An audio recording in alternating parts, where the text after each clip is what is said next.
Hello guys, hello বন্ধুরা। আমি দু রকম চপ বানিয়ে নিয়ে যাবো আমার ছেলেদের জন্য সারপ্রাইজ। তো এই যে লটকে মাছ 1 কেজি আছে, নুন দিয়েছি বা হলুদটা দেবো। আর কেমন করে করবো আগে দেখে নাও। এই যে এখানে পেঁয়াজ আছে, আদা বেটে রেখেছি, রসুন বেটে রেখেছি, এতটাই লাগবে 1 কেজির মধ্যে।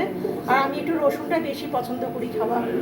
এগুলো দেবো, যত দেবো ততই ভালো লাগবে। তো যাই হোক, এগুলো করে মাছটাকে পুরো একদম সুন্দর করে সাঁতলিয়ে নেব।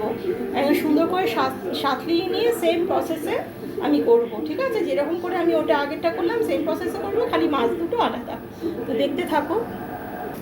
আমি না খেলা দেখতে দেখতে রান্না করছি তো।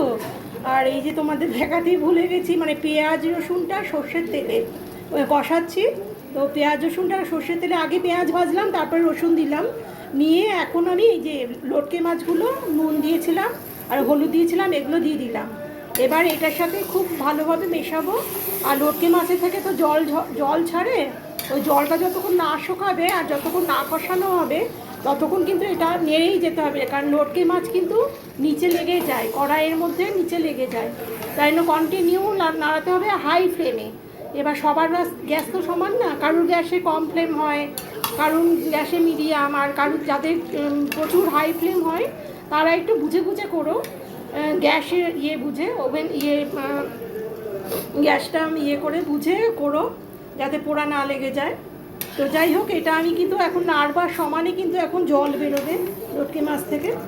আর ভীষণ ভালোভাবে কষাতে হবে যাতে খুব মানে রান্নাটা খুব ভালোভাবে কুক হয়, ঠিক আছে? এবার এই রান্নাটা কুক হয়ে গেলে পরে লাস্টে আমি নামাবার আগে এই যে আদা বাটাটা দেখছো, কারণ এতগুলো লটকে মাছের মধ্যে এতটা আদা বাটা লাগে আমার। আর এই যে এতটা কাঁচা লঙ্কা, আমি একটু ঝালটা পছন্দ করি খেতে। তো এবার কি হয়েছে বলো তো, মানে লটকে মাছের মধ্যে কিন্তু আদা আর কাঁচা লঙ্কাটা কখনোই এই রান্নার মাঝখানে দিতে নেই। এটা কিন্তু আমার আজকের টিপস, ঠিক আছে? সবসময় লটকে মাছে রান্না মানে নামাবার আগে গ্যাস ওভেন অফ করবার 1-2 মিনিট আগে আদার কাঁচা লঙ্কাটা দিয়ে একটু নেড়ে চেড়ে একটু যে মানে আদার কাঁচা গন্ধটা মরে যাবে, কিন্তু গন্ধটা থাকবে এটার মধ্যে। আর কাঁচা লঙ্কার গন্ধটা বেশ সুন্দর মানে ছেড়ে যাবে, রান্নাটার মধ্যে ঢুকে যাবে, তখন গ্যাসটা অফ করে দিতে হয়, ঠিক আছে? তো আমি দেখাবো আমি কতক্ষণ রাখছি, কখন দিচ্ছি, সবই দেখাবো। তো এটা ভালো করে কুক করে নিই, ঠিক আছে? এটা ভালো করে একদম ভালো পুরো কমপ্লিট কুক হবে। কমপ্লিট কুক হওয়ার পরে নামাবার আগে আদার কাঁচা লঙ্কাটা দিয়ে 1-2 মিনিট একটু নেড়ে চেড়ে নামিয়ে নেব। তারপরে ব্যাস ওই বেডগ্রামের মধ্যে আর কিভাবে আমি করব চপটা সেটা তোমাদের দেখাবো। তো আমি এটা ভালো করে কুক করে নিচ্ছি। এই তো আমার কষানো হয়ে গেছে। এবার আমি আদাটা দিলাম, এই 3 চামচের মতো আদা দিয়েছি। আর এখানে একটু কাঁচা লঙ্কা দিয়ে দেবো, এতটা দেবো না, যেহেতু শুকনো লঙ্কা দিয়েছি একটু ঝাল ঝাল হয়েছে, আমি একটু বুঝে দিচ্ছি।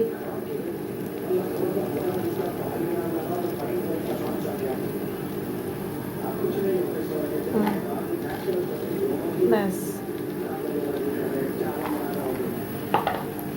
আমার হয়েই গেছে। এবার এই আদার কাঁচা লঙ্কাটা, এই কাঁচা গন্ধটা যতক্ষণ মরবে, কাঁচা গন্ধটা মরলেই নামিয়ে নেব। এটা নামাবার আগে দিতে হয়।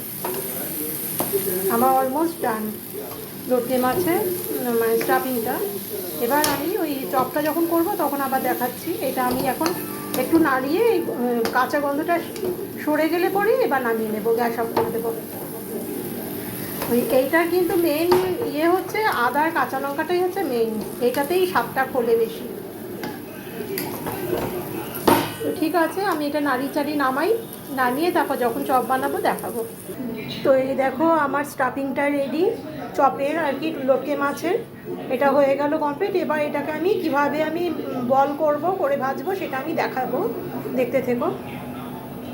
হ্যালো, আমার তো স্টাফিংটা হয়েই গেল দেখলে তোমরা। এবার এই যে ব্রাউন পাউরুটিগুলো দেখছো, এইগুলো কিন্তু আমি ওই একটা ডো তৈরি করব, হ্যাঁ, আটার মতন মেখে। তো আমি কিন্তু একটু একটু করে জল দিয়েও তোমরা মাখতে পারো, যার যেভাবে সুবিধে। কিন্তু আমি এই যে পুরো একদম ভিজিয়ে নিলাম, ভিজিয়ে নিয়ে পুরো জলটাকে পুরো ছিপে নিয়ে এই যে পুরো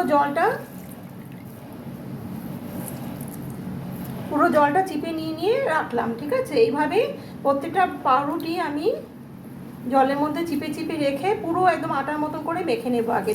একটা ডো তৈরি করব। আর আমি কিন্তু এই যে কিনার সাইডের যে এই ব্রাউনগুলো এগুলো ফেলবো না একটাও, এগুলো শুদ্ধই আমি কোট করব।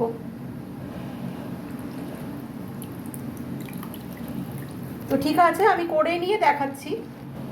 এ দেখো ব্রাউন পাউরুটিগুলো আমি নিয়ে নিয়েছি। এর মধ্যে আমি একটু নুন দেবো আর হলুদ দেবো। আমি বুঝেই দিচ্ছি নুনটা, যেহেতু ওই স্টাফিংটার মধ্যে নুন আছে, তাই একটুখানি সল্টেড হওয়ার জন্য ওপরে কোটিংটা একটুখানি দিয়ে দিলাম। এই হাফ চামচের মতো দিয়ে দিলাম। গোটা একটা পাউরুটির মধ্যে হাফ চামচ নুন আর একটুখানি হলুদ।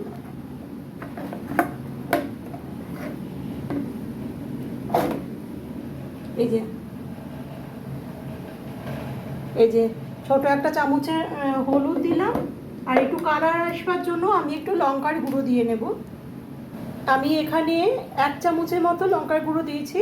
তবে এখানে কিন্তু তোমার মানে এই পরিমাণগুলো না বললেই হয়, কারণ এক একজনের মুখের স্বাদ এক এক রকম। তোমরা পরিমাণ মতো চাইলে নুন দিতেও পারো, নাও দিতে পারো, হলুদ দিতেও পারো, নাও দিতে পারো, লঙ্কার গুঁড়োও দিতে পারো, না দিতে পারো। এবার পরিমাণটা কে কীরকমভাবে খাও সেইভাবেই দেওয়া ভালো, আন্দাজ মতো, ঠিক আছে? তো এবার এটাকে আমি মাখিয়ে একটা ডো তৈরি করব। এই দেখো আমার ডো তৈরি করা হয়ে গেছে।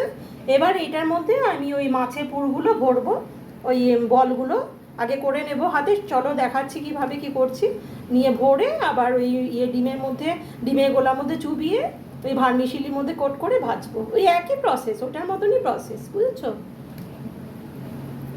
তো খালি ওটার মধ্যে চিজ দেওয়া আছে, এটার মধ্যে চিজ দিচ্ছি না। তো চলো আমি আগে গোলগুলো করে নিই।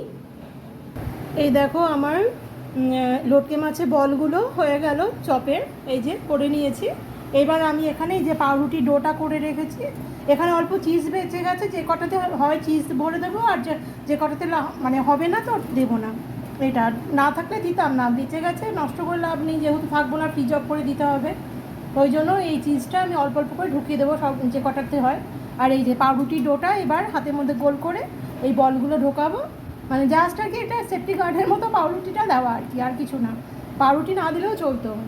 আর নিয়ে তারপরে এই ডিমের মধ্যে চুবিয়ে, এই যে ডিমের মধ্যে চুবিয়ে, আর এই যে ভার্মিসিলি আছে এখানে, এর মধ্যে কোট করে তারপর ভাজবো।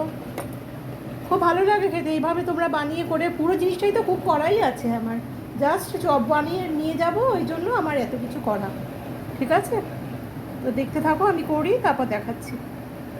আর শেপটা নিজের ইচ্ছা মতো যে যেরকম পছন্দ করো ওইভাবে ডিজাইন করতে পারো, ওটা কোনো ব্যাপার নেই। এরকম গোলও করতে পারো, চ্যাপটা করতে পারো, যার যেরকম ইচ্ছা সেরকম করতে পারো। এই তো আমার হয়ে গেছে চপগুলো, এবার ভাজবো। এই যে তো এই তো আমার হয়ে গেল লটকে মাছের চপ। এই দেখো কি সুন্দর হয়েছে দেখতে, খেতেও খুব ভালো হয়েছে। তো তোমরা করে বানিয়ে খেও, তবে বুঝবে কেমন হয়েছে। এটা হচ্ছে লটকে মাছের চপ করলাম, এ কটা হয়েছে। আর কালকে ওই ভেটকি মাছের চপগুলো ভাজবো, রেডি করে রেখেছি ফ্রিজে, কালকে ভাজলেই হয়ে যাবে। থ্যাংক ইউ বন্ধুরা দেখার জন্য।